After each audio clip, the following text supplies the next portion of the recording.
Assalamualaikum warahmatullahi wabarakatuh. Pada kesempatan kali ini, saya akan menyampaikan tentang teks prosedur kompleks kelas 11. Dan untuk lebih jelasnya, saya akan menyampaikan tentang kebahasaan teks prosedur kompleks. Bersama saya Pak Lutfi, silakan disimak penjelasannya. Namun sebelum lanjut nonton videonya, jangan lupa subscribe ya, agar tidak ketinggalan informasi terbaru dari channel ini. Terima kasih. Ya, baik. Untuk kebahasaan teks prosedur kompleks ada 6. Yang pertama kata kerja imperatif, yang kedua kata-kata teknis, yang ketiga deskripsi alat, yang keempat pernyataan persuasif, yang kelima konjungsi penambahan, dan yang terakhir yaitu konjungsi temporal. Baik, bagaimana penjelasannya? Mari kita simak sebagai berikut. Yang pertama yaitu kata kerja imperatif. Adalah jenis kata kerja yang menunjukkan perintah dengan tujuan untuk memberikan perintah. Ya, kata kerja imperatif disebut juga sebagai kata kerja perintah.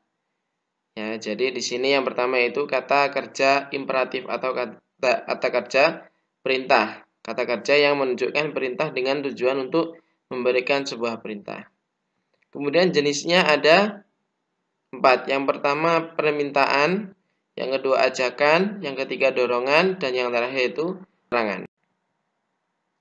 Baik, untuk rumusnya kata kerja imperatif ya ada 3 hal yang harus kalian perhatikan. Yang pertama bentuk dasarnya, yang kedua imbuhan atau partikel, dan yang terakhir yaitu kata bentukan. Misalnya saya di sini ada kata dasar padu. Ya, mendapat imbuhan kan menjadi padukan.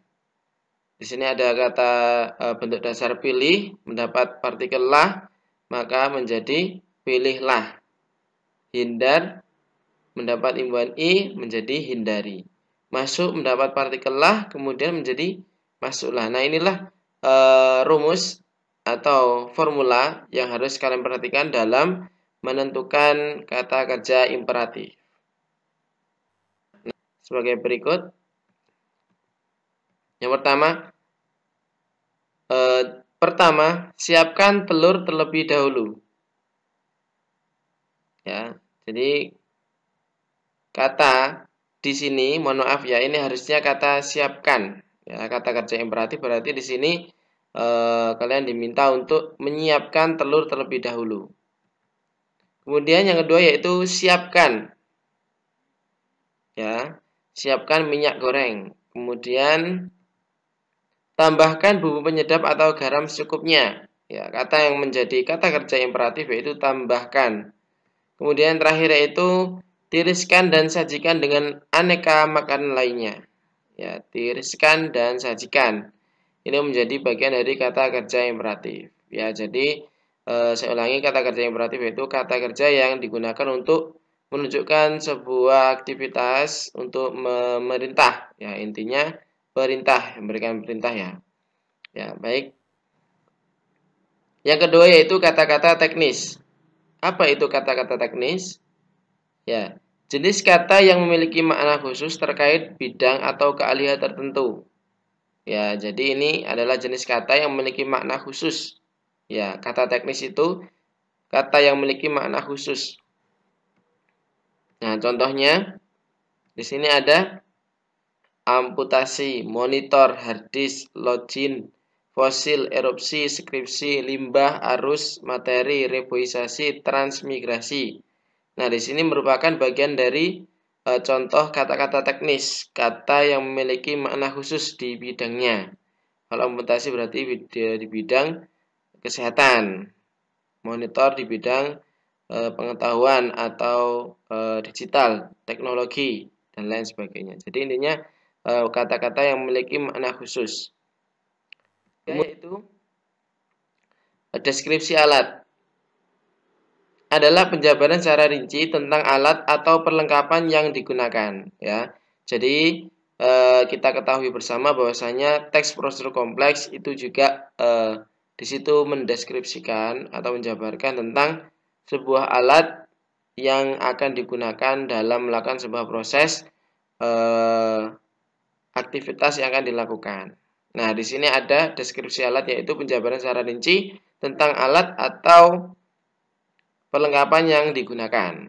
Nah, di sini kalian mendeskripsikan, menulis alat apa saja. Nah, untuk contohnya, ya mudah ya. Ada komputer, pisau, spatula, kompor, gunting, kayu, lem, kertas, stik, penggaris, flashdisk, kardus, dan sebagainya. Jadi intinya ini alat-alat yang digunakan dalam proses membuat prosedur tertentu. Baik, kemudian yang keempat yaitu pernyataan persuasif. Apa itu pernyataan persuasif? Ya, pernyataan persuasif adalah pernyataan yang digunakan untuk mengajak seseorang melakukan sesuatu. Ya, kalau kita mengajak teman kita untuk ayo sholat dulu, nah itu termasuk pernyataan persuasif. Intinya dia mengajak seseorang melakukan sesuatu. Ini menjadi bagian dari kebahasaan teks prosedur kompleks. Nah, untuk jenisnya ada 3, yaitu mengajak untuk ajakan, kemudian himbauan, dan yang terakhir yaitu permintaan. Nah, untuk contohnya di sini ada yang pertama, yaitu usahakan agar tidak berbicara terlalu cepat agar terdengar lebih jelas. Nah, ini termasuk pernyataan persuasif. Kata yang menunjukkan pernyataan persuasif yaitu usahakan. Ya, di sini usahakan agar tidak berbicara terlalu cepat agar terdengar lebih jelas. Jadi kalian diminta untuk berusaha tidak terlalu cepat dalam berbicara agar terdengar lebih jelas. Nah, ini bagian dari himbauan, ya, mengajak untuk menghimbau. Kemudian yang kedua yaitu usahakan pilih buah mangga yang manis agar hasilnya lebih maksimal. Ya, usahakan. Nah, ini termasuk himbauan juga. Dan yang ketiga yaitu ayo biasakan meminum minuman ini agar badan tetap sehat dan bertenaga.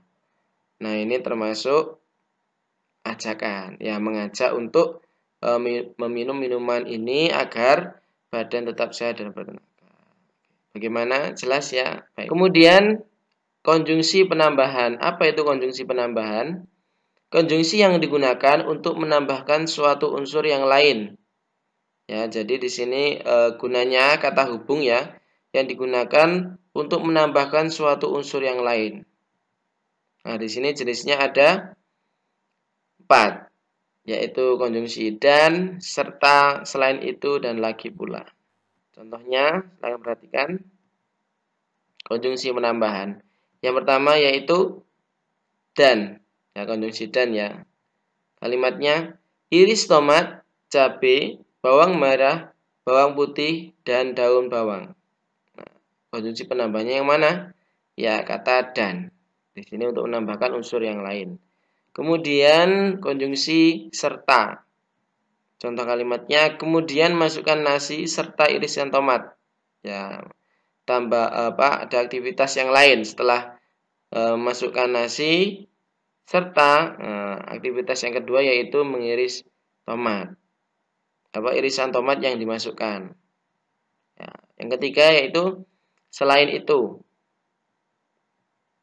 Ya, selain itu tambahkan daun salam untuk menyedap rasa. Jadi ada aktivitas tambahan yang harus dilakukan dalam pembahasan konjungsi penambahan. Ya, di sini dan serta selain itu. Dan konjungsi temporal. Yang terakhir ya. Apa itu konjungsi temporal? Jenis konjungsi yang menyatakan waktu dari kegiatan atau tahapan yang dilakukan, ya. Jenis konjungsi yang menyatakan waktu dari kegiatan atau tahapan yang dilakukan. Jenisnya ada 5. Kemudian, lalu, selanjutnya, berikutnya, setelah itu. Contohnya, yang pertama ada kemudian.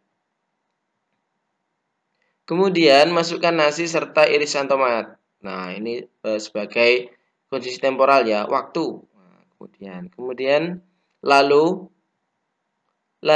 teks atau pilih oke. Nah, ini tekan ya, lalu tekan atau pilih oke. Ya, jadi kalian diminta untuk menekan OK. Tapi di sini yang kita garis bawah itu yang lalu, ya, sebagai konjungsi temporal. Kemudian setelah itu hidupkan CPU, ya, dengan cara menekan tombol power. Nah, setelah itu, nah, ini menjadi bagian dari konjungsi temporal. Nah, sudah jelas ya? Ya. Baik, sudah paham? Ya, baik, kita ulang kembali. Ada 6 kebahasaan dalam teks prosedur kompleks. Yang pertama, kata kerja imperatif atau kata kerja perintah, kemudian kata kerja teknis, kata yang memiliki makna khusus, kemudian deskripsi alat untuk menjabarkan alat yang digunakan, kemudian pernyataan persuasif untuk mengajak, konjungsi penambahan untuk menambahkan unsur yang lain, dan yang terakhir yaitu konjungsi temporal sebagai tanda waktu, pertanda waktu, ya, menunjukkan waktu. Baik, terima kasih penjelasan dari saya yang sudah diperhatikan. Terima kasih sudah menonton. Semoga bermanfaat penjelasan dari saya tentang kebahasaan teks prosedur kompleks. Baik, terima kasih sekali lagi. Saya akhiri. Assalamualaikum warahmatullahi wabarakatuh.